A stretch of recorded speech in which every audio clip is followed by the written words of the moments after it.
My girl, don't lie to me. Tell me, where did you sleep last night? Come on, tell me, baby. In the pond, where the sun don't ever shine. I was shivering all night.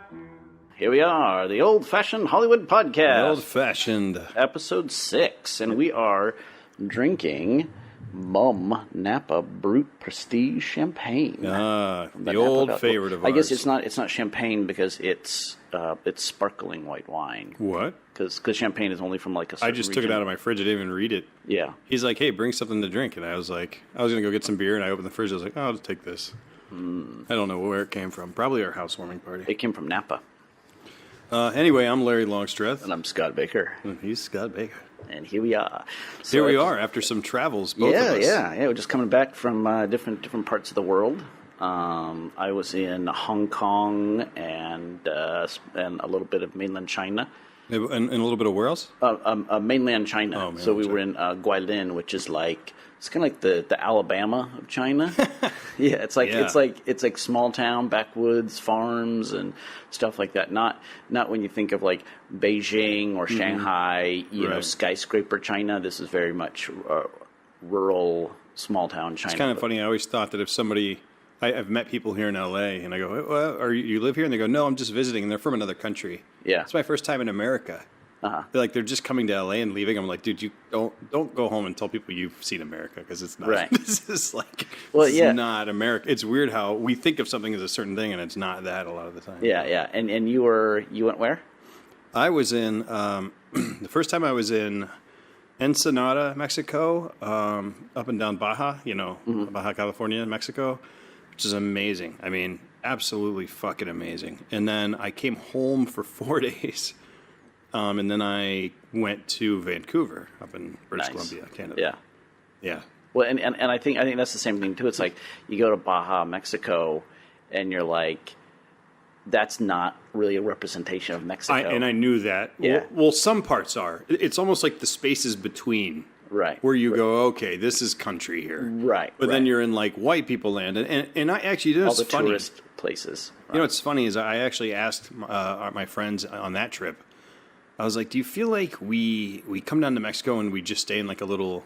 And they weren't white. I mean, half of them were... we had Asian... We had everything. I don't remember. There were like 6 of us, probably 4 different ethnicities. But do you feel like we just kind of come to the white people part and then tell everybody Mexico's amazing? Right, it's like going to Cancun and going home being like, I don't know what they don't like down there. It's like... It's like... And they're like, yeah, well, fuck, I'm not going to waste my time, da-da-da-da. And I was like, I get it, but it's still... I don't feel quite comfortable saying that I really understand anything about a country after just going down to wine country for fucking 5 days. Yeah. I loved it, man. Yeah. So I mean, not to get us too sidetracked, but like if you were gonna, if someone was gonna come to America and go to one place, where would you send them to say, hey, this is would you send them to Ohio? Is that a representation of the United States? You know, I know it'll seem like it's because I'm from Ohio, but I've been in every state. Oh, not just Ohio, Michigan, PA, and parts, if you go west too. To me, and this is just me, and I'm trying to form the most honest blend of America. And it's like, it's a little bit of redneck, but if it's too redneck, it's not really a fair, because it's not like that. It's something that's north and south, progressive and conservative. Like that, you want that perfect soup. And it's not fair if I say Ohio or Michigan, but that's what I picture, even parts of Pennsylvania. Northern, it's almost like northern, but still Midwestern, but still north. You know what I mean? It's kind of what I think of as like quintessential America, but it's not fair. It's like, that's just showing people the most average median part of America. It doesn't mean it's true America. Sure. Yeah, I mean because you could argue that like nothing is more America than New York City. Exactly right. So that's what I'm saying. It's not fair to say anything's more American than anything else. Right. But I'm thinking of like the most, if you like the sum of all of it, and kind of like you find the average. I think I think it's Stowe, Ohio. Not Stowe, Ohio, but parts of Ohio. Stowe, Ohio would be too preppy, too uppity. Right. But parts, I mean, I think just Midwest is what I picture, but I could be tainted too because I'm from there. Yeah. But Hong Kong is quite a city. I really enjoyed Hong Kong. I'm thinking about going there. I've been thinking about. Yeah, it's interesting because it's very much an Asian city, but also very Western because it was under the British rule for so long. So like everybody speaks English, and there's a lot of vestiges of Western culture there mixed with their like their more old traditional Chinese culture and stuff like that. Interesting. Almost everybody speaks English, and it's like free and open internet, and your like Visa card works everywhere as far as like conveniences go. But like then you go into China, like at least where we were in China, like I couldn't use my ATM or my Visa card anywhere. Hardly anybody spoke English. Did your bank reject it, or they rejected it there? No, they just don't. It just doesn't work. Yeah. I was actually shocked that in all my travels over the last 2 weeks, my bank never canceled it or blocked it and said, "Hey, someone might have stolen your card." Right. I was like, "What the fuck?" I was almost like, it was cool I could use it, but I was like, "Hey, what the fuck, guys? Like, my card's being used in Mexico and Canada within a week. Like, what the fuck, man?" Yeah. Well, I generally will notify my bank ahead of time. Like when I went to Cambodia, I let them know. But this time I didn't. I only used it a couple times in Hong Kong. Like I said, I couldn't use it at all in China, so I didn't have any problems.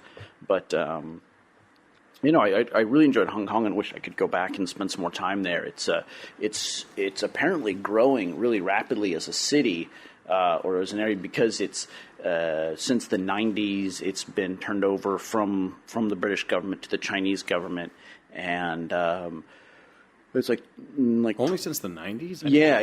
And so I want to say like in like 2030 or 2050 or something like that, it's supposed to completely go under control of the Chinese government. Right now, it's in this sort of like middle ground probationary kind of period where it's kind of under both almost an autonomous region, but loosely under the control. I don't know all the details, but. So apparently it's really been opened up to Chinese citizens, and a lot of them are moving there because there's a lot of jobs, and there's a lot of industry and stuff like that, and it's experiencing like huge inflation, like housing costs are freaking out of this Vancouver, world. Same with LA. What the fuck is going on? Yeah. I'm worried about all the big cities just chasing us out. It's more expensive than LA to live in. It's like Japan. It's we went to this actor's apartment to like film a scene, and it's like a condo. It's like condo apartments. This guy's got this 1-bedroom condo that's smaller than this thing, and I mean it's on like the 50th floor or something like that of this building. So it's got this amazing fucking view of Hong Kong. You go, you go on the balcony, and it's like you're on top of the Empire State Building kind of thing. Mm-hmm. And it's this gated little community that you go in. But his 1-bedroom apartment is worth about $3 million. Like, yeah, it's kind of luxury, and it's a cool location, but $3 million for like a 1-bedroom, it's absolutely insane. And that's like nobody out there has a house. It's all like apartments and condos and stuff like that out there. And I mean the whole skyline is like what looks like skyscrapers for like businesses, but they're all housing units. Like I wonder what the difference is. You know how there's that vast difference here between like buying a house in LA or even renting an apartment in LA is so fucking stupidly expensive, and then you go to a place like Ohio or Indiana and right. It's a fraction. I wonder, is the difference that wide there as well? Yeah, I mean, like if you go out to like mainland China, like where we were in Guilin, I think so. Yeah, I mean, you go there somewhere, and it's, you could instantly see the difference in prices. Just like of stuff you buy, food and everything like that was so much cheaper than. It's a world difference here. That was one thing that was crazy about Mexico too, dude. Not to change it to that, but just seeing. There's small town America, and then there's small town Mexico, where just 1 million dogs are walking across the street, and everyone's staring at you in the grocery store like, who the fuck is this white guy with the red hair? You know what I mean? It was like was like I was an alien. It was not tourist area. They were being nice to me, but people were just staring. Like the lady bagging my groceries she's bagging and her head's just cocked over and upward at me. And I was like, Ryan, why is everybody staring? Everyone says probably my red hair. I think that's right. Totally.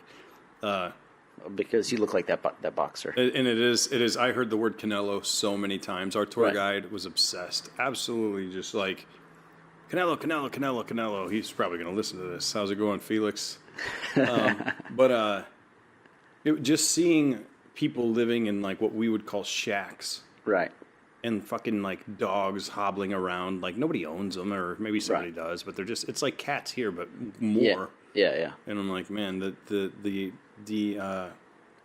disparity, is that the right word? The gap between top and bottom there.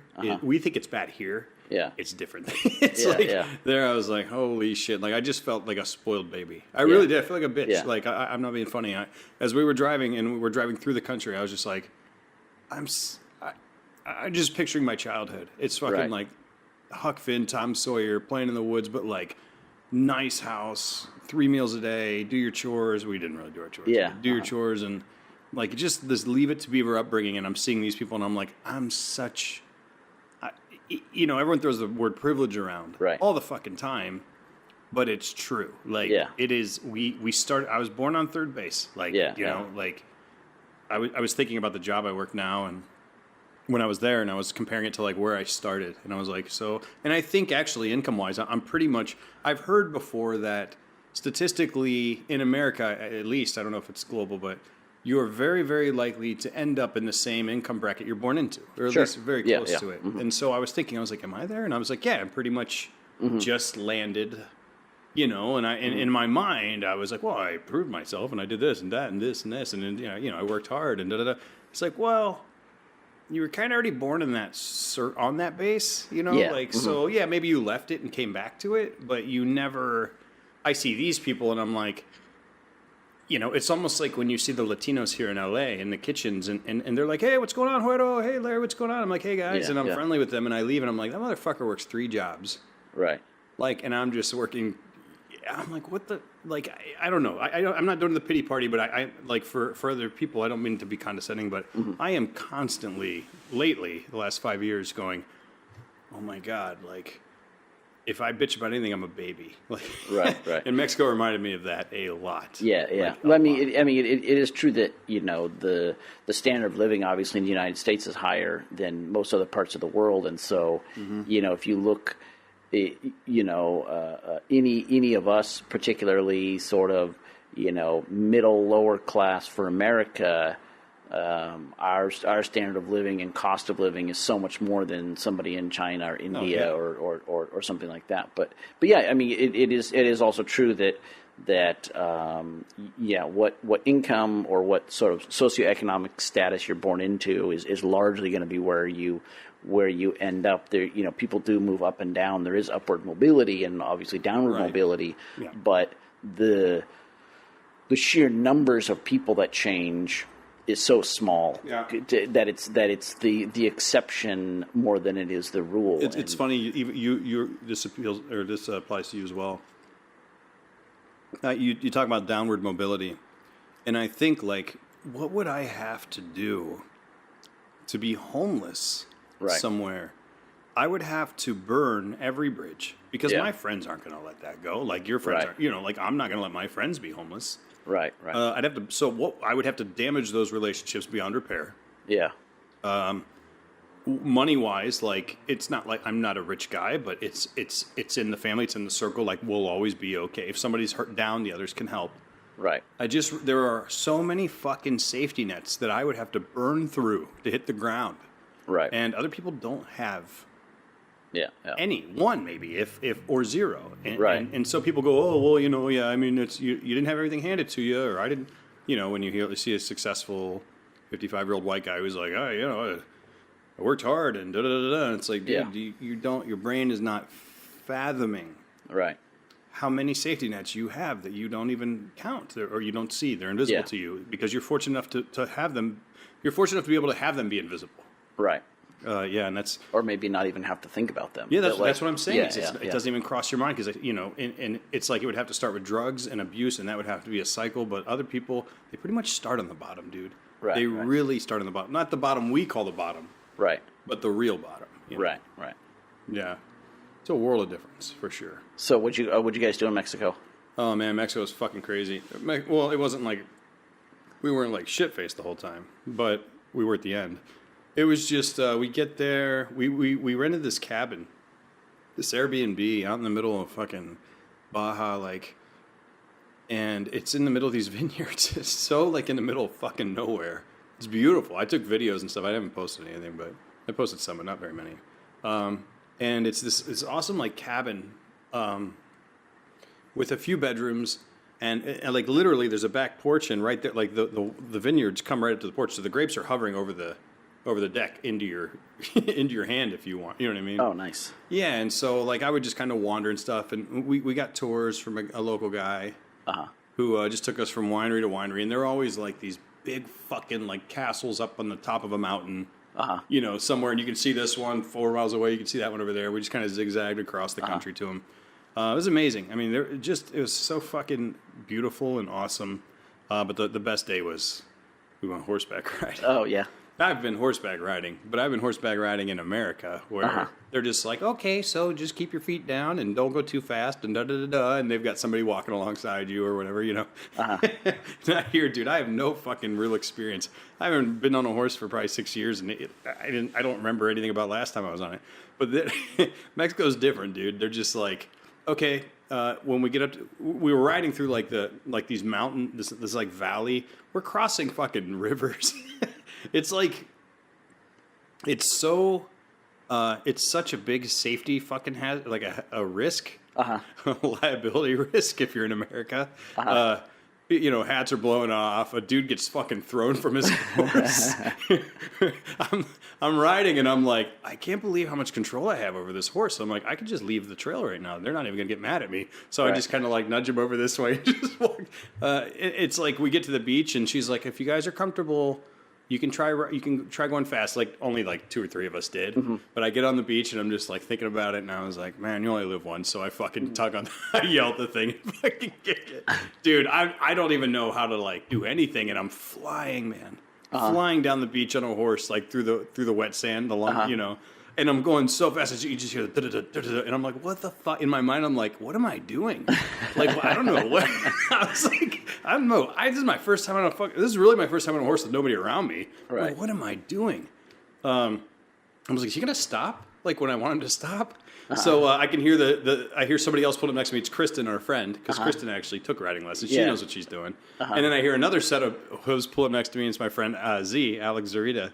And I'm like, somebody's going to get hurt. This is crazy. I remember thinking, like, this is fucking nuts, man. And sure enough, Z gets thrown from his fucking horse. I don't see him get thrown. I just look up and I see him kind of rolling through the water, through the beach. So we're on the beach. He's like kind of rolling through the ocean in wet sand. And I pull up next to him. And I'm laughing now, but I was not. I was actually really scared. I thought he was fucking, something's broken. Right. And the dude, he walked, nobody can see it, but just like the slow, sad hobble of an old man. Just coming toward me, but kind of rocking left to right. Fuck. Right. And I'm like, are you okay? He's like, yeah, I'm cool, man. I'm cool. Right. Sorry, I kicked that. But other than that, once he was okay, it was hilarious. But it was amazing, man. It was fucking amazing. Yeah. I was obsessed. I mean, really, really. I never thought like horseback riding was something I was that interested in. But when I was on it, I was like, God damn it. But the thing is, I'm like, yeah, when I get to LA, I'm going to ride. But they're not going to let me do that shit. No. I'm going to go back down there, dude.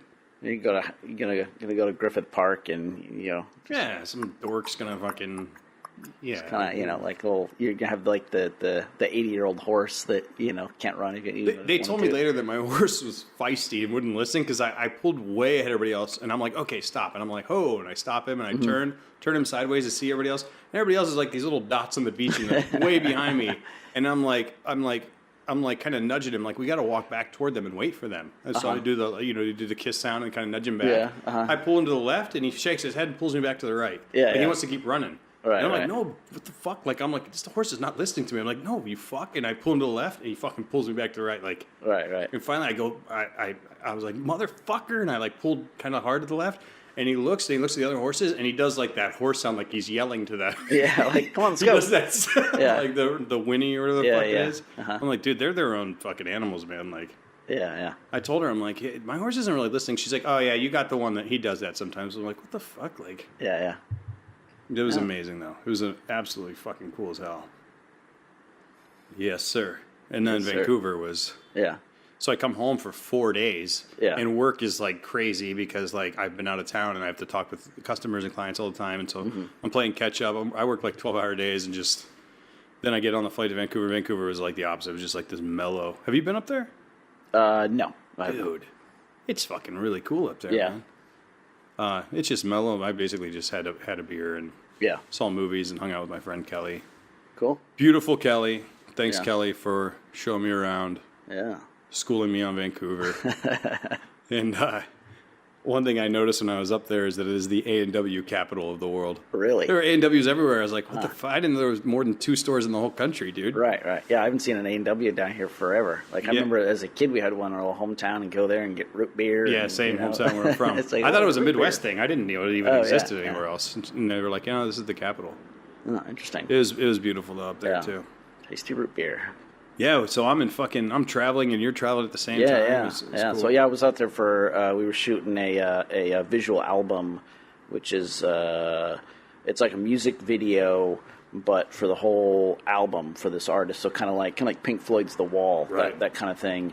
And so we, each song do like performances by the artist that's kind of worked into like a storyline. It was like a movie.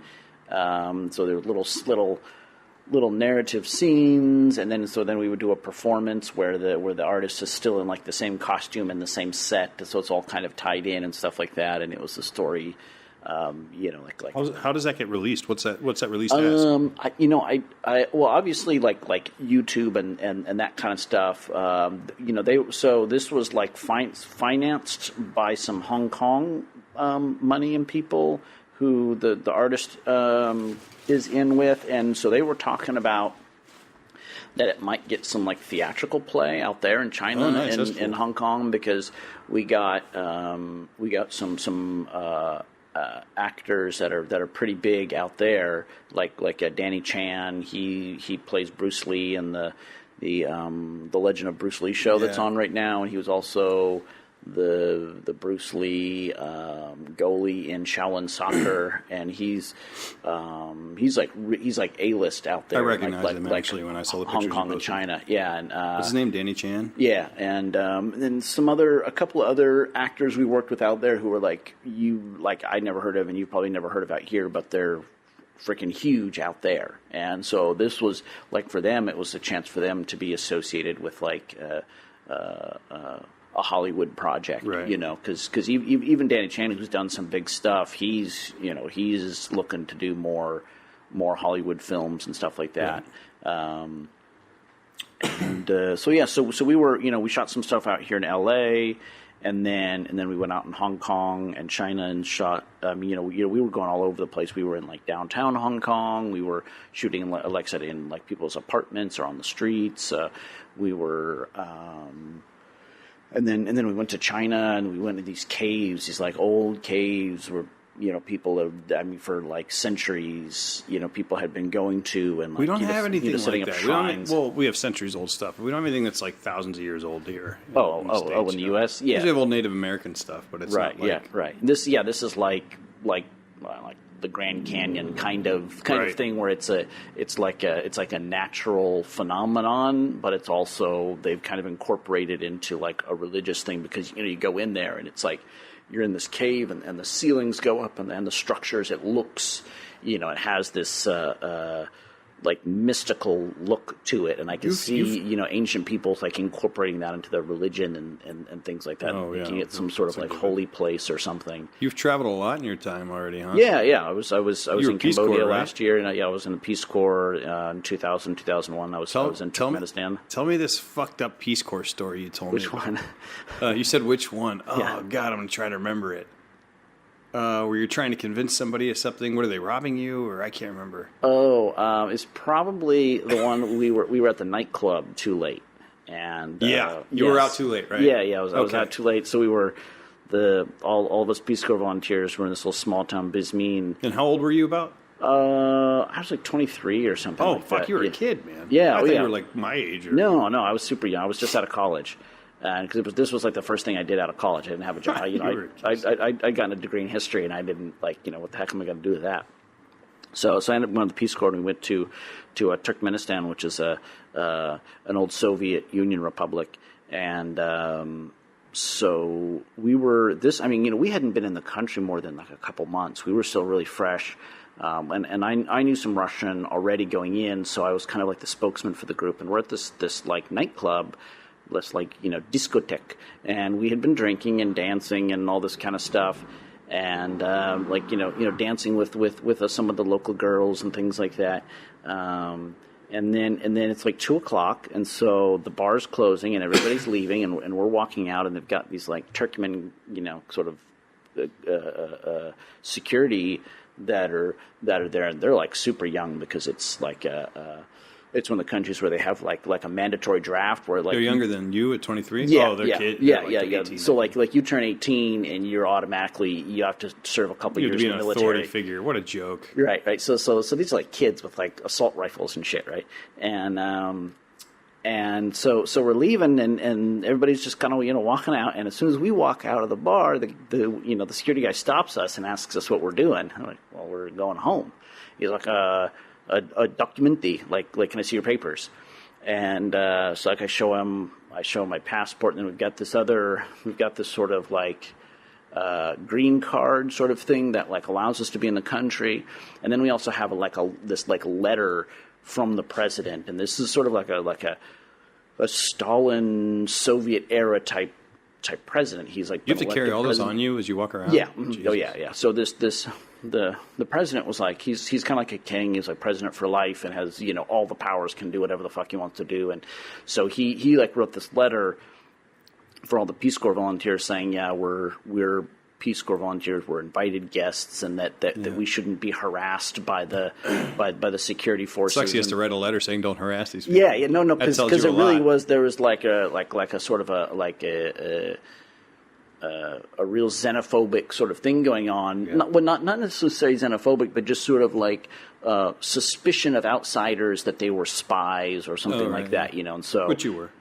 Which I was. 00, 006. And so he like takes all of our passports, and he's looking over it, and he's like, oh, okay, you guys are out past curfew. I'm going to have to take you guys all into jail. And we're like everybody else is leaving, and they're not harassing any of the local people. And so I asked him, I was like, what's going on? He's like, well, it is past curfew. I was like, but all these other people. He's like, yeah, I know, but it's past curfew, and you guys, we're going to have to take you guys in. Because you were dancing with their girls, you think? No, it was just because we were American. Like he wasn't in the club to see. Like he just saw. He just saw us all walking out, I mean, and we were dancing, but it's not like we were doing anything inappropriate or anything like that. It wasn't like a strip club or a sex you were waiting thing. You were waiting till marriage anyway. And so like they pull up the sort of like the sort of like military people mover vehicle, and like ask it's the sort of like the sort of truck bed with like the covered canvas over the top, and folds down the tailgate and tells us all to get in there. I was like, I'm not getting in there, and I told all the other people that I was with, they were like scared shitless, and I was like, all right, nobody get in the truck. I'm not going to a fucking Turkmen prison. Yeah, I'm no not gonna, shit. Like I'm not gonna spend 1 hour there. I'm not even gonna go to the police station. Whatever we can do, and so and it's weird because like it may have been that they were just looking for a bribe. That if I had just given they might have been fishing for that. Yeah. Right. If I had just given them expecting $10, you to be able to. Right, but like coming from the American culture, like we don't do bribes here, and we're almost adverse because like if a cop pulls you over, and you kind of hint that maybe you'll give him $50 to let you go. You're in trouble. Oh yeah, you'll get in more trouble. I was just told. I'll let you get right back. I was just told in Mexico by Felix, our guide, that he was almost embarrassed after he told me. He goes, "You get pulled over here, give him $5 or $10, you're fine." Right. And then he goes, "But everything's good. I shouldn't tell you that. Like everything's fine. It's not. It's not." I think he once he heard himself say it, he was like, "Jesus Christ, it sounds so fucking backwards." Right. Yeah, and that's the thing is like they probably were just asking for a bribe, but in my mind, like either I don't remember at the time if it just didn't cross my mind, or if I was afraid to like bring it up to like get in trouble more, right? So I'm trying to explain it away. I'm showing him the letter again and saying we're just going to go home, and we're going to go home, and then I see some of the girls coming out that we had danced with, and he said, "Oh, that girl right there, she's my wife." Oh, that's right. I knew there was a yeah. And then he's like, "What?" I was like, "Oh yeah, that girl's my." And so like I knew Russian, but my Russian wasn't perfect. But I was also kind of playing it up. So at times I would kind of pretend like I didn't quite understand what he was saying, even though I really did understand. That way I could kind of. And you were in survival hustle yeah, for sure. I wasn't going to go to jail now, or like wherever the hell they were going to fucking take us, right? Right. And so he like pulls the woman over. And I'm like, "I'm your husband, right?" And she's like, "No." she wasn't playing along with that. I don't think she quite understood where we were going. Yeah, you can't expect her to go with that. Yeah. But then we all started talking, and so she kind of played along in a sense that said like, "Oh yeah, there are guests. They're with us." That's cool. Yeah, and I said, "Oh," and then he said, "Oh, so they're all going to go to your house right now. That's where you guys are all going to go." And she's like, "Yeah, we're all going to go to my house right now." And so he gave us all our papers back, and we walked with them. We went to their house. They opened up a couple more bottles of vodka, and we stayed up for like 3 or 4 more hours and got drunk and passed out on their living room floor. Did you make sweet love or no? No. We just sweet ended up. Russian love. There was a whole bunch of it. There ended up being, because there was about like 6. There was like 6 or 8 of us, and about 6 of them, and so we like filled up their apartment and were drinking until the wee hours, and then like the sun started to come up, and we all kind of like stumbled back to our places and stuff like that. But, it's not. I'll tell this actually. It's a much shorter story, and it wasn't in another country. It was in another state. I was working in Pennsylvania. I think we were in. God, I can remember. Oh, Butler, PA. I think it was Butler.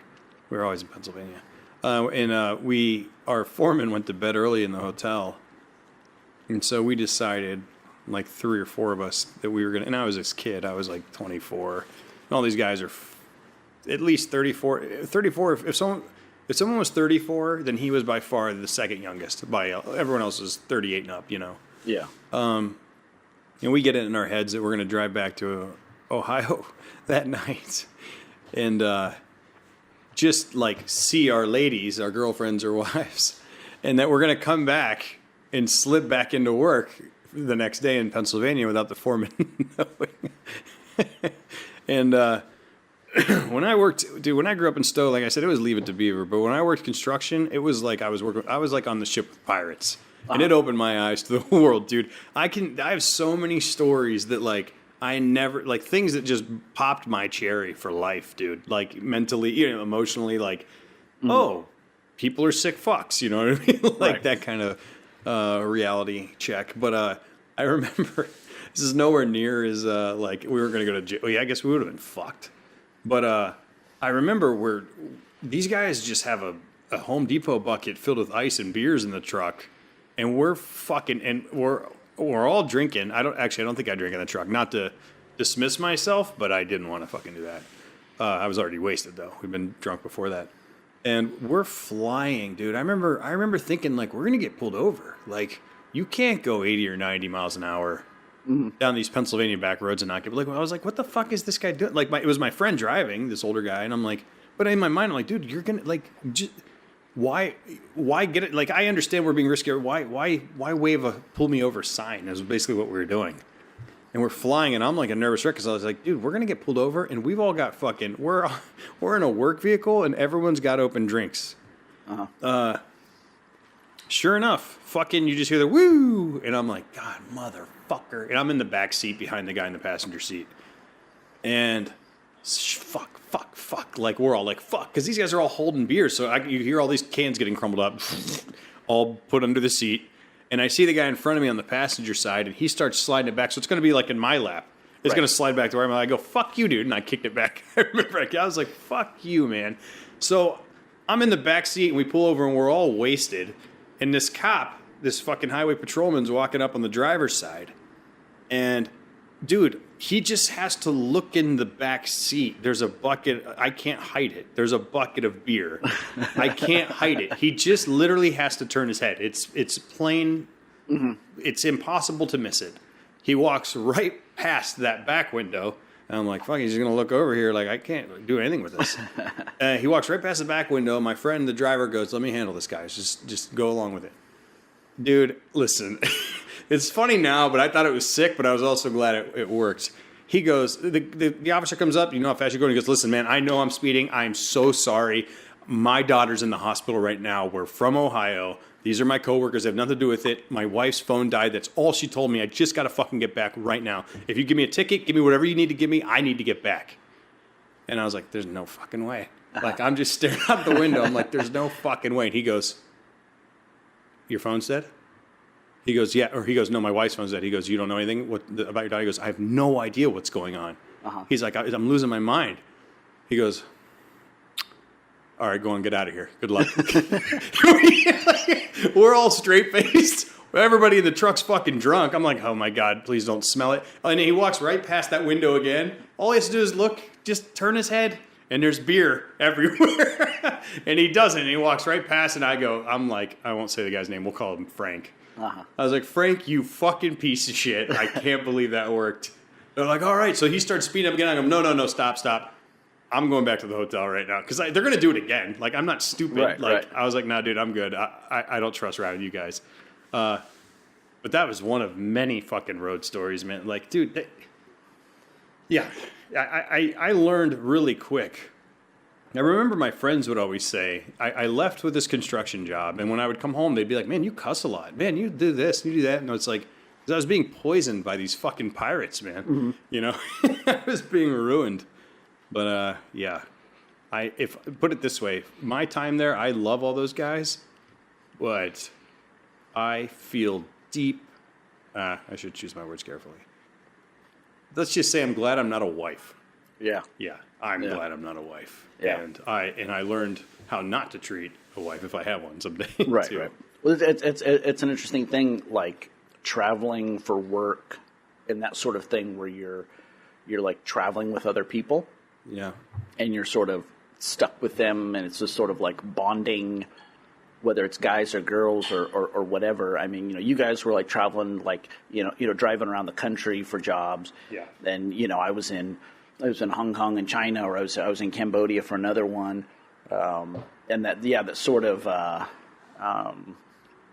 instant sort of camaraderie and bonding you get with somebody when you're like thrown into a different place. Yeah, and you're like, this is the only person I know. It becomes they're not people you picked, but they're your tribe. Right, yeah. And whereas friends you chose, Yeah, in a sense of like, man, I gotta defend this person, or I gotta like we're all in this together in this foreign land, whatever this is, Yeah, it's funny how that works too. I've noticed that a lot of times in life. Like, I guess it's like that. I've heard like my pro wrestler friends say that it's like they'll all fight within each other, but if someone fucks with one of them, they're fucking with all of them. It's like, oh yeah. Mankind is just a tribal fucking thing, dude. Yeah, for sure. We're a pack animal.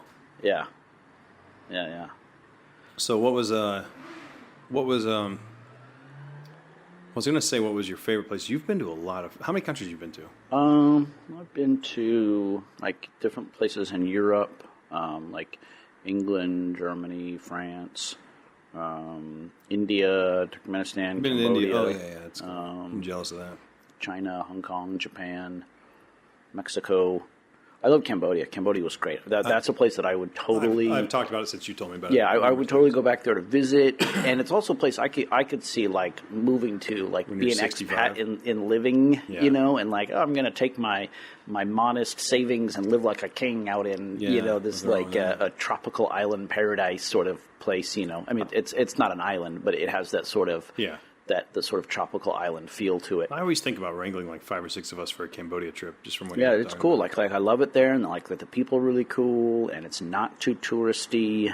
The dollar goes real far, all that kind of stuff. It's I loved it there. I had a great. I was there for a month last year on that feature, and like of all the places that I had gone, where I felt like, ooh, I could just keep staying here, and like it was like everything was just cool about it, you know. Well, yeah, there are not many. You know, I don't. You know, this is not to sound emo. I don't know. I realized on my last trip back to Ohio, about 3-4 months ago now, when I went to Casper and Jen's wedding in Tennessee, I realized it was the first time I went back, and it just didn't feel like home anymore, which was weird. It sounds dramatic, but that's. They agree. That guy agrees out there. Yeah. Ohio. No. Everybody's like, that's where I was born, is where I was raised. It was like Ohio was the default place. It was the first time I went back, and I was like, I don't know, man. It just wasn't like. It was always kind of magic to me going home. Just like, the woods, fall, like the way it looked is so different from here. Here's beautiful too, obviously, but it was the first time where I felt like a disconnect. Mm-hmm. And honestly, I don't mean to, all my friends know this, but a lot of the people back there too, I just thought seemed so like, I don't know, unhappy kind of. Yeah, I couldn't place it. You know what I mean? It just seems so like tamed, like so kind of like, not everybody. It's not fair to say Ohio. There's a lot of people do their own thing, but it just seems so domesticated. Such a domesticated place. At least my part of it. Yeah. And then I wondered. I was like, okay, so does LA feel like home? And I was like, I suppose it does, but it doesn't have that. It doesn't feel like home the way that did.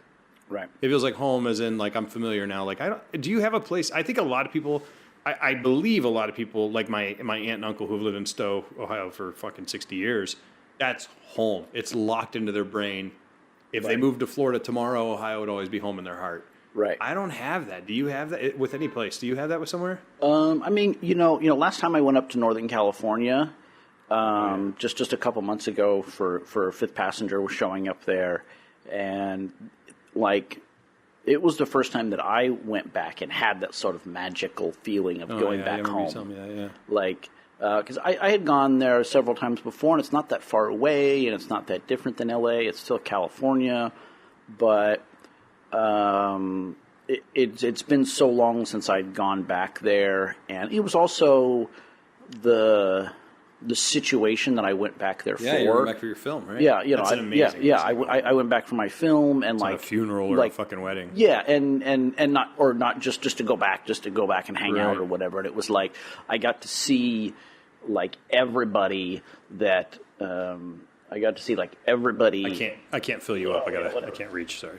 He's filling up the champagne. Yeah. I mean, I got to see friends and family and like almost everybody that I had wanted to see that I knew from there showed up for the film. Yeah. And so it was it was almost like a wedding or a family reunion kind of thing where everybody kind of comes together and everybody's talking about the good old days and remembering all that kind of stuff. And so.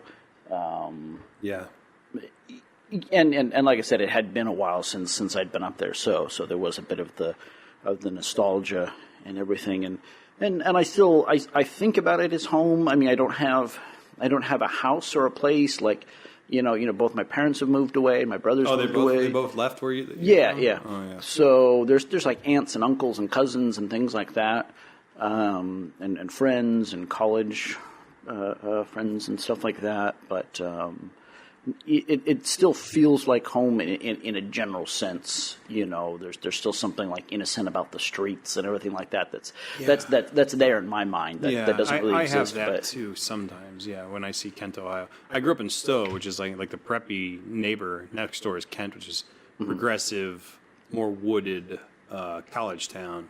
Right. A lot more progressive and artistic, and that kind of always felt like my heart was always kind of in Kent more than Stowe. Right. But, I don't. You know what it probably is my parents being gone. Yeah, I think has a lot to do with it. Oh, sure. But your parents moved though. Your parents moved away, so yeah. I was thinking about that, not to be emo, but today I realized it's been over 15 years since my dad died. Oh shit!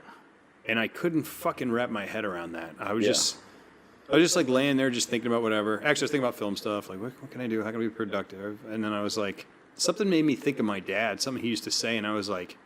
I haven't heard that fucking voice for 15 years. Like, yeah. Good. And I was like, how old would he be? I'm like, he'd be 58. Yeah. How old would my mom be? It's been 2012. She'd be 6. She'd be 57. 56, 57. 56, about to be 57.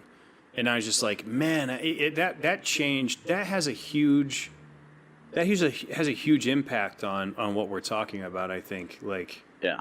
It's such a strange feeling. And again, like I have one brother who stayed back home. One now lives in Charlotte, North Carolina. I live in Los Angeles. We are a triangle of locations here. Right.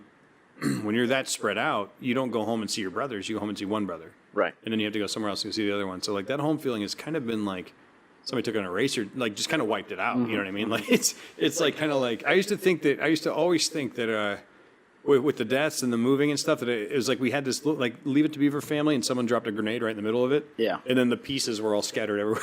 Yeah. After it was like never the same again. It sounds very sad. I don't mean it to be. I'm not feeling emotional right now, but I was thinking about death and stuff and about how, man, I'm going to sound like I'm babbling. Maybe it's because I've had a couple drinks, but I was thinking about how the world has changed since my dad was here last. Yeah. He was here. He died 15 years ago. So if I go back to that, I remember, okay, so that was 2003. I can go a few years before that when the internet is like becoming a thing, late 90s. I remember showing him Instant Messenger and him being just bewildered. Right. My mom was a classy intellectual. Right. My dad did prison time for child. Like, my dad used to go to Mexico and just start fights with his buddies in Texas. Yeah. When he dad was a fucking outlaw, man. So like I remember showing him Instant Messenger, just any technology, and him just being like, he just felt like the world was going so fast. Right. It's funny. It was so fucking embarrassing. I remember showing him, I think it's Melinda. One of my friends always thinks this is so funny. I can't remember who it is. But I remember showing him the self-checkout lines at Giant Eagle, which is like, I don't know if there's Giant Eagle out here. Yeah. It's like the Ralphs of okay. And he uses it and he rings himself out. Did you see his face looking around like, this is incredible. Yeah. And we stop, dude. He was so embarrassingly dramatic. I was so embarrassed. I'm like 20, and he goes, "We've come a long way." He says it so everyone can hear. He turns and looks back, dramatic, and everyone, like all the people in the registers are looking at him and me. I was like, "Shut up, man! Shut the fuck up." It's like He says it once. We've come a long way, and they all look at him, and he goes, "We've come a long way." And he keeps walking out. I was like, shut up. It was so corny and embarrassing. I was just like, shut the fuck up. But I remember showing him Instant Messenger, and he's like, I'm talking to my brother, who's like just fucking 2 miles away over at my mom's house. Right. And my dad's typing one finger, just letter. I go, dude, I'll just type it. Tell me what you want to say. He's like, get the fuck. He swats my hand away. God damn, it's going to take 20 minutes. So he writes like, hey, buddy, love you. And I go, and I click this enter button, and he hits the enter button. He stares at me, he looks at me, he goes, now he can see that? Yeah. Like, you know what I mean? And now I'm thinking there's that. And then we're all fucking ordering Grubhub and Ubers. We're calling Ubers on our phone, dude. Yeah. Like, I'm talking to people in Canada and Colombia and China. I'm talking to people in Korea about visiting. Like, I always think, like, I think of him as like, man, if my dad if I could wake him up right now and show him the world, he'd go, whoa. Yeah. It's just like a movie, kind of, And I think it's kind of interesting how that's going to be true of us too at some point, like it blows my mind how fast things are moving, and I think we're not very aware of it until we imagine maybe just somebody who left 15 years ago or 10 years ago. Right. Well, I think we kind of grew up in being sort of like Generation X, millennial in that era of. What are you? Are you Generation X technically? Yeah, I guess. Yeah. Generation X. Like, I was born in '76, so like the end of it. So I mean, like we grew up. At least I did. I grew up in an analog world that became digital. Like when I was in high school. Where were we at in high school as far? So like 94 was when I graduated, and it was like email was just starting to become a thing. Yeah, that was about the time, yeah. Yeah, so like email was just, and I was just like understanding what like the internet and email was just, it was like before that. I remember I was dating this girl, and she was all like in like the chat forums, and that was all the internet was at some point. Forums. It was just chat forum. That's all there was at some point. Right? My oldest friend in LA, I met on an AOL chat forum. We're still really close. Jerry Constantine. Okay, yeah, and so. But even before that, it was like, we were playing Oregon Trail on the Apple computer, and so it was like. So you had. I think for us, like I grew up in an era where so much was changing that I'm accustomed to the change. Yeah, and I think that's true probably from your age down. You're right because you look at like my parents. I remember my dad was an early adopter of a computer. He had a computer, and he was doing he had a modem, and you could chat with somebody, but it was only directly. You could dial up one other person, and your computer would talk to their computer. That was inconvenient. Yeah, that was the extent of it. It wasn't like the World Wide Web. Yeah. And obviously it was dial up speeds, but I mean, it's not like you were sending pictures or anything like that.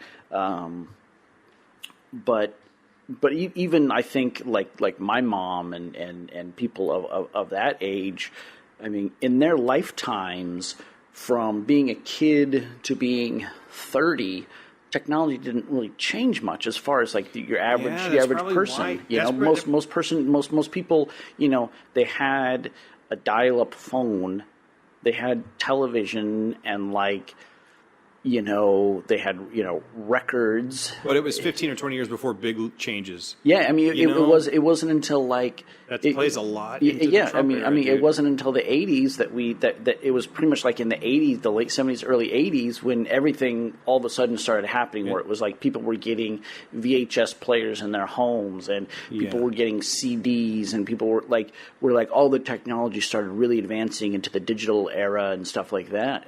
It was analog for so many years that there wasn't much change for your average person. I mean, people who were scientists and working in the military and things like that. I think obviously it probably doesn't scare them as much, because it's something. Well, I think too, if you're not necessarily intellectual, but if you're smart enough to know kind of what I was just talking about with my dad in the 15 years and times change. If you're smart enough to kind of occasionally keep tabs on that throughout your life, then I think you'll get less freaked out and overwhelmed by changes. But if you hold on to an idea that a certain place in time or a certain way of life is the way things ought to be or were meant to be, and you think you can hold on to that, you're kidding yourself. And you might do the world a lot of harm, actually, in trying to protect it or trying to fend off any changes. That scares me a lot. I think we talked about before, but I joked that there should be a college course on, as you get older, learning that things are going to change and you're not going to be the young person anymore, and don't hate the new young people. You know what I mean? Like, all those great Facebook days, or Facebook posts. Remember the good old days when we rode bicycles without helmets and sat in the back of a pickup truck and. Somebody else's good old days, there were no bicycles. Those ruined everything. There were no trucks. What? Those are for lazy people. You need to get into town, just walk. Right. Yeah. I think. It's funny because even after about 5 years after we lost our dad, I remember thinking, I watched the town of Kent, Ohio, Ohio is a small town, and Kent, Ohio, if you go there now, is fucking beautiful. Like, where there were little college shitty dive bars, people dump millions into it. And it is a beautiful place with fucking sushi, and it is a cultured place. It's beautiful to look at. But I remember my grandma, before she was gone, seeing those changes and going, I miss the old Kent. And I'm thinking, how could you even say that? It's everything that the old Kent was and more now. But and I remember thinking, so this is probably 5-10 years ago, that my dad would be blown away. If he saw the world now, he'd be lost. And I'm like, now it's even double that. Right. So I try, because now I'm 36, and try to keep in mind as I get older, don't hate change. Don't hate it. It's fine, Their video games are going to look better than yours do, dude. Yeah. It's okay. Don't be the old man that's yelling at the kids to get off his lawn. And it's not going to. Well, you know what I think it is, I think demonizing the youth often comes with, it's because you see technology is always kind of making things easier for us. So you see a kid doing something much more easily than you could ever have done it, and you get mad at them for that. Yeah. Well, fuck, what the fuck? I had to wait 8 hours. My video game took 10 hours to load, or 4 minutes to load. Yours does it right away, or what? You can imagine some fancy lawnmower that mows the lawn in half the time. Yeah. They're going to be mad at the kid. You kids don't even understand. Well, we were. I mean, related sort of. But when we were in China, like I said, not everybody spoke English. And our DP had a translator app on his phone. and he would just type in what he wanted in English, and then it would just spit it out in Mandarin, and he'd just show his phone, and then the guy would type something on his phone in Mandarin, and then it would come out in English. Yeah, it was freaking amazing. I know there's no better example than apps of what we're talking about. Yeah, and I know they're developing they're developing that technology into sort of like an earpiece that you can wear that when someone speaks, it hears it, translates it, and spits it out in your ear. We get mad at this shit, but isn't this what they were doing in Star Trek and fucking everything we always were like, wouldn't it be cool? When you were a kid, you're like, it'd be awesome if you could do this, and you pretend you can, and then you can actually do it, and people get mad. Yeah, it's freaking amazing. It is amazing. I think the language thing is huge. Oh, yeah. Dude, that's going to be so good for the world. Yeah, for sure. We're getting on some time here, and we haven't broached our second subject. What's our second subject? Meandered about product development and stuff like that. About the film project stuff. Yeah. About project development. I mean, do we want to hit on that or totally? I'll say mine. Mine is brief. I think just general. Discussion about. So as you guys know, we're filmmakers. I've been hunting for financing for Escape from Camp Miracle for a while. I actually have a lot of commitment. It's just getting it to the next stage, trying to close it, trying to get the checks. Yeah. I'm chasing those, add up what we've got. And then my partner, Marisa, is talking to people for much more money. So it's all feeling pretty good. It's going to take a while, but I feel good. I'm not scared. I'm just impatient. But in the meantime... So I think the broader subject is like why that project, like you've got other things that you've written. Well, that's what I was going to say. So it's like why did you after making the Murders of Brandywine Theater and the Slow Death of the 20-something, like why are you saying, okay, this is the project that I'm gonna put it all into? I knew post Brandywine that I remember saying I'll wait years if I have to do something right, and I meant it, and I've done it.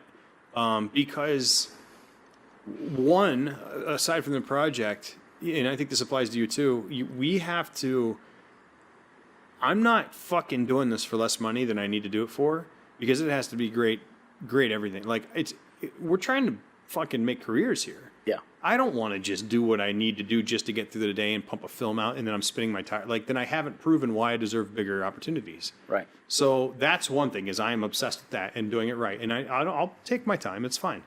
Two, as you know, you're in a different situation where you're more open to directing things, even if you're not madly in love with them, because you kind of just want that you're cool with that job and you want those opportunities. And I'm more of a stubborn artist where I kind of want to do my thing, and I am perfectly fine working a day job in the meantime, but I want to make my things the way I see them, and it's just self-expression. That's all I want to do. So I'm very selective about what I'm going to put my heart and soul into, and as you and I were talking about, what you're choosing when you choose a film or a project or a script to really get behind is you're choosing which one of these things am I going to let drag me through hell, which one's worth it. Right. Which one of these things is worth me crying over later when somebody fucks me over? You know what I mean? And that really is what it is. I mean, that's dramatic, but that's the truth. Right. So where are you at in terms of, as far as all that goes right now? Well, yeah. So that's the thing is Fifth Passenger was a project that I didn't just direct, but co-wrote and co-produced, and so it was something building this thing from the ground up. I came into it with nothing. There wasn't anything to build from. So that journey was, over 3 years, about 4 years to get to the money and figure out exactly this is how we're going to make the film. And then it was another 3 years of shooting and post-production and all that kind of stuff. So it's this 6 to 7 year journey on this project. And it was building the road to the financing and the funding for this thing. If I'm going to do that again on a project, it's got to be something that it's got to be something that it's everything that I put my heart and soul into, right? But then, if somebody comes to me and they say, "Hey, I've got this project, and we've got the funding, and we've got all that taken care of, and we want somebody to direct it. We like your eye as a director, and we want someone to come in and bring this thing all together, and maybe help rewrite the script or whatever that is." That's something that I'm a lot more willing to take take on right now because it's so much less work to do as far as I don't have to build that road again. Someone else is just doing all that work. I don't think me. I'd be very good directing other people's stuff, right? Honestly. And I think and it's not like I would just do anything. I mean, for several reasons. Like I'm not just gonna someone comes at me and hey, this is a movie about a dog who saves Christmas, right? And it's going to go on the Hallmark Channel. Like there's a couple reasons why I wouldn't take that project, and one is because it would be really hard for me to on an intellectual honesty level go in and say this is something I believe in. Yeah, I know. I mean, yeah, you don't want to work on something while you're checked out the whole fucking time. Right, and also I don't want to. Starring Kirk Cameron. Right, exactly right, and Brooke Shields, and I wouldn't want no maybe totally maybe for the chance to work with Brooke Shields. Yeah, Brooke Shields is cool. Right. But then also I don't want to be that guy like hey you got a movie about a duck who saves Halloween. Like I know Scott Baker's the guy to go to because that's the kind of movie that he directs. That does sound up your alley, that as honestly. I don't want that to be my reputation as an artist of like, though this is the kind of projects that I'm involved in. So I could take something that maybe I've got a few problems with, but it's in my wheelhouse of the type of story and the type of film that I agree with or that like is my sensibility, and that's like that sort of broad. I would be intrigued to see you tackle a superhero film because you are so sick of them. Right. Yeah. But that's what makes that thing refreshing. Right. Like the ones I like are the ones that are like, fuck, I'm so sick of this formula, I'm going to do something different. Yeah, and I think I could do a superhero movie because they're more or less in that world of sci-fi fantasy, and so at least in the genre sense that appeals to me, and in a vacuum, a superhero movie appeals to me, but there's there's norm we've been programmed to accept, right? And we're just bombarded with them, especially the Marvel bubblegum formula, right? And it's like it's nothing against those films per se. It's just at some point, it's like chocolate ice cream. You eat chocolate ice cream for 3 meals a day, and you're like it loses its panache for being chocolate ice cream. Not to some people, apparently. Yeah. It's like, give me something else. How would you tackle, let me ask you this, I don't know what we're at on time-wise. How would you tackle, okay, so, and this is dropping it on you, so it's not like you're going to have the grandest answer, but you've got to do Star Wars Episode 9. Yeah. How the fuck, like I was thinking about this earlier, how do you, I was like, okay, people are like, I don't like when people are like, it's just as good as Empire. Dude, I don't even know what the fuck Rey's arc is. Like, what am I waiting to see resolved? I don't even know anymore. Like, what do you? Well, I mean, I think it's like there are no cliffhangers.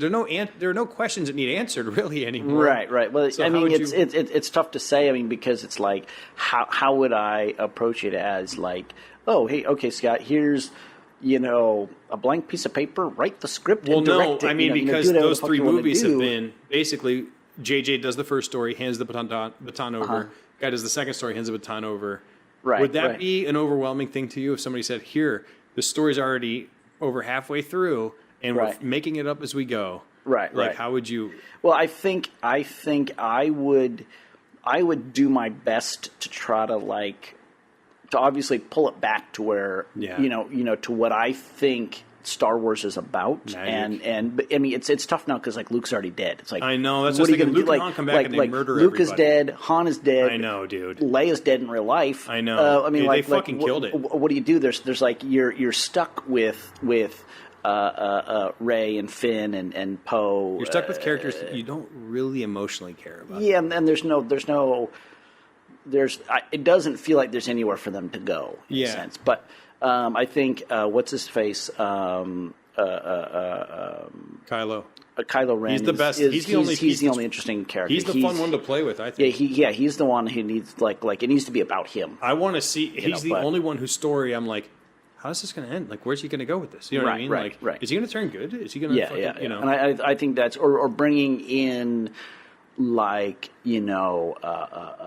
Sidious or one of these other sort of Sith lords that had been kind of like the fans had been kind of toying Sidious, with. That's not Palpatine. It's Palpatine. Darth Plagueis. Sorry, Darth Plagueis, who was Sidious. Like a fandom. Yeah. You bring some of those characters back, but I mean that's so tough because it's like you're like dealing with like a poisoned well in sense of you are fucking with the poisoned well from the get-go. It's kind of like this is what the story is, and you got to keep going. I mean, I think as a director coming into a project that's fresh and new, there's a writer that's given me a piece, something that he's talking to me about doing, and it's a fantasy sort of.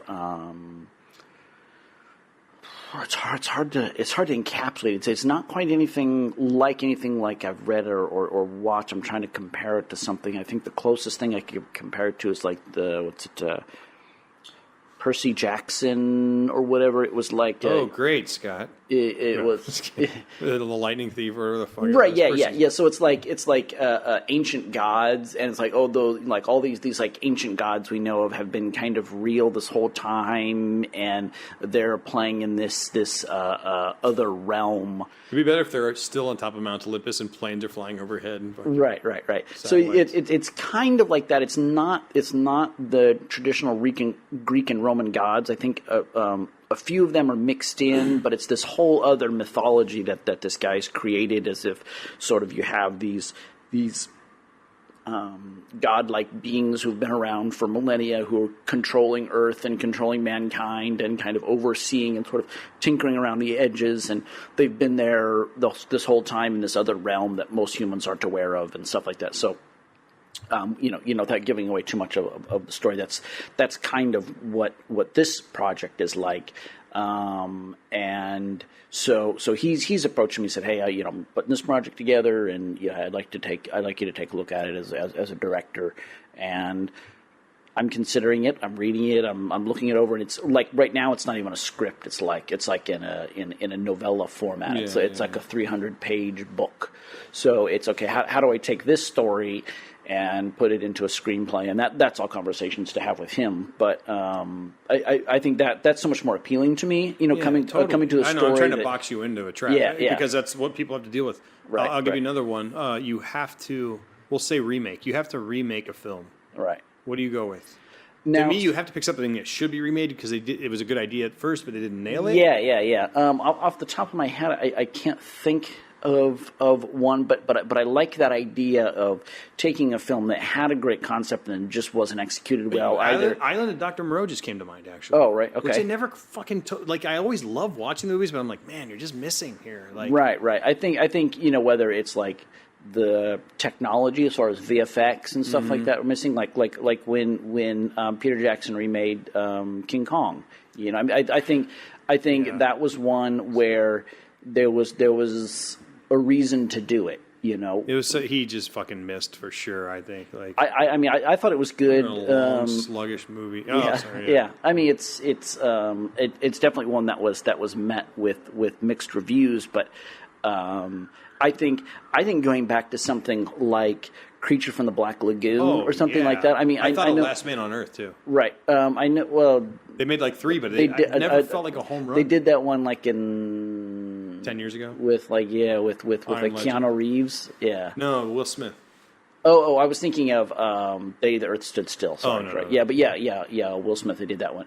But I think going back and taking maybe one of these old like cheesy, campy horror films or something like that. One that like Attack of the Giant Ants or something like that. By the Killer Tomatoes. Right. Something like that. Or even one of the more serious ones or something. And I know Shape of Water was kind of like a Creature from the Black Lagoon sort of thing. Yeah. But taking one of those old kind of Ed Wood or something like that, and remaking it now with new technology and all that kind of stuff would be interesting, because I think going back and saying, we're going to make RoboCop, like, why the fuck would you go remake RoboCop? There was nothing wrong with that movie. Yeah, I know. That's what I try to think of something. Movie. Yeah, they're just cashing. It's like we're gonna repaint the Mona Lisa.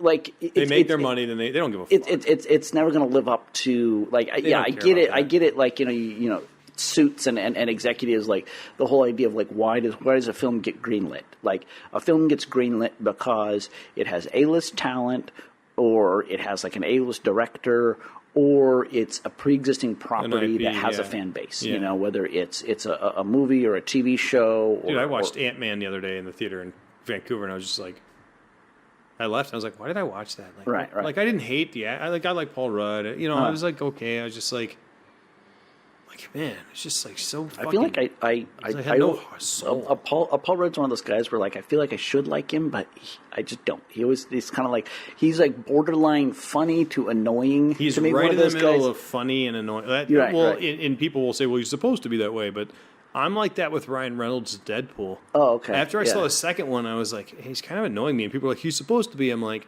Yeah, no, I like- but he's annoying. We're like, I'm not laughing. I'm like, shut the fuck up, dude. Yeah, well, at least like for me personally, I like Ryan Reynolds a little bit more. They are very similar. The sort of like Cheeky. arrogant, cheeky. Like, but I think like to me, Ryan Reynolds is a little more charming. He has better writing to work with too. Yeah, I don't know. He just comes across a little bit better than Paul. Yeah. Rudd. Just and maybe it's just a personal. They're thing, just pretty boys. Yeah. But I've got a project also that I'm kind of writing on, and it's a huge budget, like Oh, nice. degrees more expensive than Fifth Passenger. Takes place in 1500s Lithuania and has like Braveheart type battle scenes and Oh, man. and stuff like that.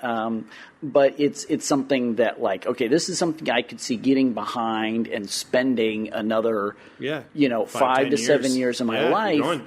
But it's also something that would have a much more massive budget, and I think part of it, like with Fifth Passenger, was like I didn't get paid for anything that I've done on Fifth Passenger. From writing the script to developing it to shooting as a director to being the Steadicam operator to doing post production to sending out all the Kickstarter perks. We just got done doing that. I spent like 3 days at the frickin' post office sending, go to my Instagram, Mr. Scotty Baker. You see like pictures of Mr. Scotty Baker. like or go to the Fifth Passenger Instagram at Fifth Passenger. You'll see I posted up pictures of like hundreds of envelopes that I had to take to the post office, and the people at the post office absolutely hated me. It's like isn't your job to send packages? But anyways, so I've done all this work on Fifth Passenger because it was my first film. It was something I really believed in, and there was no money for me doing this, and so I put up thousands of hours of my own time into this project, and that's So what did you get paid on it? But you spent out more money than ever came No, I've in? not. Or you I've just not. didn't get paid. No, I've not. Because I got paid on anything. Brandywine, Right. Kind of, not really. I Yeah. got paid on it, but I put out way more money. Right. Well, we're still waiting for all the numbers to come in and everything from our distributor. The distributor hasn't paid us anything for any of the money that the film was brought in yet. Right. So at some point, I'm going to get something. It's probably who knows what that's going to be. Yeah. I mean, it's on Amazon and iTunes Is it like and is all it that. quarterly? Yeah. So we're still waiting for those first numbers and that first check to come in Oh to my God, I hate this to know whole what part that's of it. going to be. But I'm just having other people handle this part for me. right, and but with this next project that I'm putting together, if this is something I move forward with, it's going to have such a larger budget that obviously I'm going to put something in the budget for myself so that I'm not like starving while I'm trying to put this, because this, I mean, this take is care of yourself, man. Yeah, I mean, and if this is going to be like a $10 million project, there's going to be room in the budget to pay myself to do all this shit that I've been doing, and it's not going to be me doing as much of everything.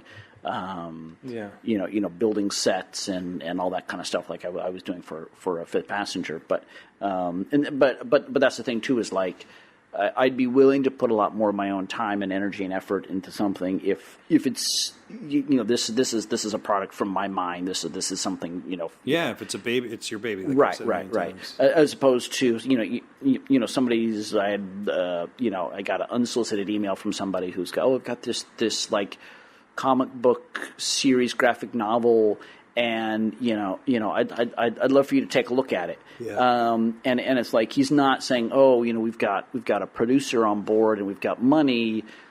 It's like, here's my graphic novel, make it into a movie for me. Yeah. It's like I get that too all the time. Yeah, all and the it's time, like, and I'm like, dude. I get it from his standpoint. He's going out there and he's trying to get his thing made, but Yeah, I don't get mad at those people because I remember I've made mistakes, similar mistakes too. Right.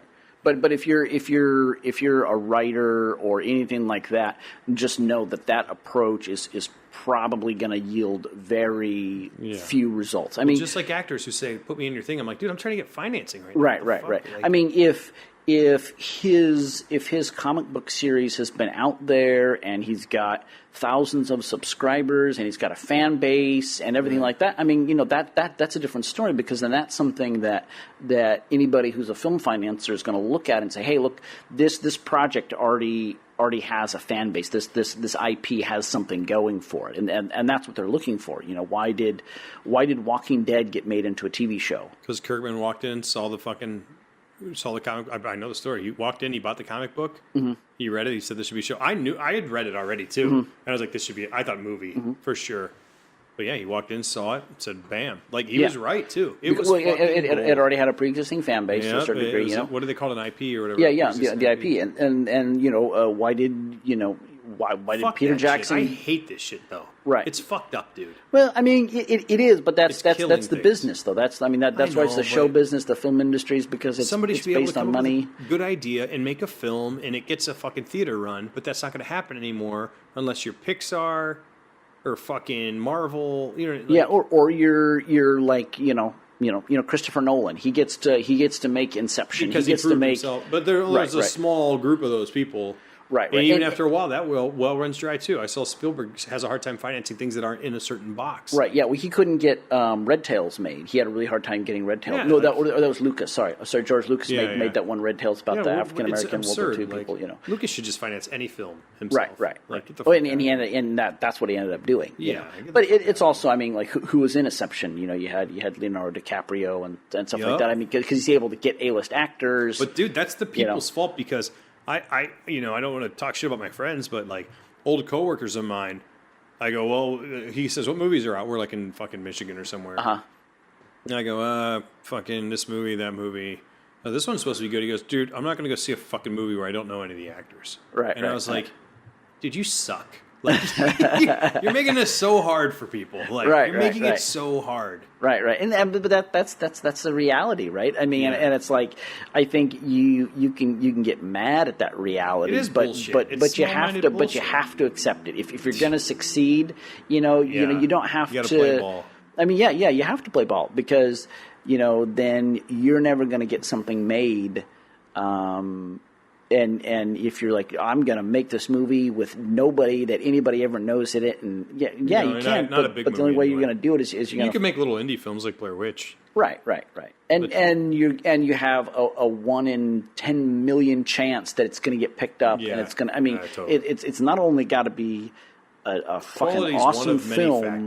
It's got to be an awesome film, and it's got to somehow get in front of the right person. It doesn't have to be an awesome film. It has to be a fun film, I think. It just has to be an enjoyable film. That's what I mean. That's what I mean. Clerks isn't an awesome film. It's just a fun film. It's right. It has to be entertaining. I mean, and that's what I mean. I mean, like the I'm not saying it has to be freaking The Godfather, but I mean, for whatever the type of film it is, it has to offer something to the audience, whether it makes them laugh, whether it makes them jump, or whether it makes them whatever that thing is, has to connect with an audience, has to be entertaining, and I think, and that's the thing too. What about Babadook?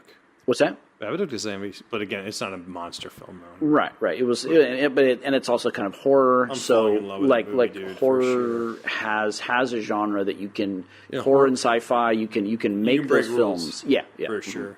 And I think Fifth Passenger, to a certain extent, like the success that we got in getting distribution was largely because it was a sci-fi film. If we had made a coming of age drama, you can do those films, but you're dependent upon critical acclaim. Like you have to get into some of the bigger film festivals, and you have to get that kind of stuff. You can't just. It did not help Fifth Passenger that its director, Scott Baker, was caught up in all that Me Too bullshit either. Right, yeah, thanks.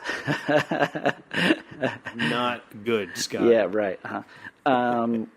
No, that's not true. Yeah. So, but I mean, I think that's the thing too. Is it's hard when I'm looking at like what project I'm going to get going and not factoring in all those other things. Oh, I know, I do it too. About like, okay, well, like who am I going to be able to get in it, and is this thing going to sell? Is it going to get distribution? Like, who's the audience? What's the market for this kind of thing?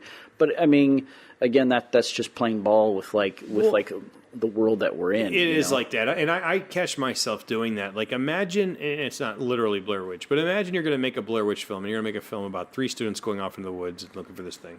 Right. Now you got to think, like, are they hot? How hot are they? Yeah, I don't think you should. I don't think that's really consideration ever. Well, I think you're right to think that, and I think that I make sure that I don't think that. But I know for a fact though, people want to see attractive people on screen. Like they want it's huge. It's fucking huge. Listen, you might be hearing my argument the way I shouldn't have said you have to think that way. What I'm saying is there are people who think you have to think that way who are above us. Right. And I feel that you can prove them wrong. Absolutely. Yeah. But that's one of the obstacles. Are they famous? Are they? How sexy are they? How famous are they? How many Twitter followers? How many Instagram followers do they have? Right. Like that's the thing here now too, is how many followers they have. Yeah. I mean, because social media presence is a stand-in for celebrity. I mean, that was one of the reasons why Epic Pictures liked Fifth Passenger, not just because it was a science fiction film and we had the Star Trek actors, but because through the process of us making the film, we had built up a social media fan base, and that was something that they were very honest and upfront about, that they liked our film and wanted to push it forward, is because they knew we already had an existing fan base, that it was a lot less work for them. And you had people who were loyal to the film before it even came out. Right, and that's just the pure honesty of it, is like distributors and sales agents are lazy, and this isn't a shot at Epic because they've done great things for us, but every distributor and every sales agent is lazy, just like most every talent agent for actors are lazy. They want you to go out and do all the work, and then they collect 10, 15, or 20%. They don't want to put up any money. They don't want to do anything. Right. They just want the money to come rolling in for. Yeah, they want to find the easiest and so if you come at them, and the same thing with like film financiers and stuff like that. So if you come at them with something that already has a fan base, already has social media followers, already has an audience, that's a lot less work that they have to do to push that rock uphill for it to start making money, and that's really what it comes down to, is that you can be an unknown director that makes an original film that has no recognizable talent in it. You can do a project that lacks all those 3 things, but that's a huge fucking rock to push uphill, and so that's the thing that you always have to consider is like, okay, what's the marketability of this project? Who's the audience? And so that's all the stuff that, like, obviously I'm looking at it, of the projects that I'm interested in doing, and it's hard to escape out of that. You want to be a pure artist and say, this is the story I want to tell, but you can't neglect those things. The only way you're going to have, I know. What I've been thinking about, I know we're running out of time, but what I've been thinking about is with Escape from Camp Miracle, I looked at it, I was like, is this marketable? Yeah. Culturally relevant? Yes. Right. Very much so on both fronts, but I didn't write it to be. It's like I got lucky, and I was like, all right, cool. They'll let me make that. Someone will buy this. Yeah, but that was luck. I didn't write it that way, and it sucks. But when I review things, I always think, like, is somebody going to pay for this? Yeah. And that's just something. Well, and it's also like, it's about what makes you a good writer or a good filmmaker, a good storyteller, is that you instinctively know this connects with me. Therefore, it's going to connect with other people. That's not true of a lot of people. No, it's not. It's not. I think it's. But that's what makes somebody a good storyteller. Is they know when they're telling the story, this is the kind of thing that's going to hook other people into the story, totally. and everything like that. I've got a funny story I'll tell you afterwards, after this, about storytelling. But save it for our next episode. Yeah, I could do that. You know, I mean, it's Or it's just not never really. tell me because I'm not that interested. It's not that engaging for this. Oh, but well, none of this has been. Yeah. So, well, I mean, I guess we are approaching an hour and a half, which is pretty long. Yeah, we went for us, really so long. Maybe, we'll wrap this shit up and Yeah, and sorry, move on. everybody. We So- had some drinks in us. No, why would Well, we I did. apologize? We're giving our fans an extra Yeah. 20 minutes of entertainment here. 20 minutes of drunken content. You just are for welcome. Look, you can thank us later. Maybe we'll set up a Patreon. Yeah, or send something. nudes, please. Yeah, send nudes to Don't yeah. 80 Spaghetti Scott will Productions. send his own back. Too. That's a promise. Xerox copies of my butt. So, well, I guess that was episode 6. We are on iTunes. Spread the word, Old Fashioned Hollywood Podcast, and we're on SoundCloud and YouTube and Facebook and all that kind of stuff.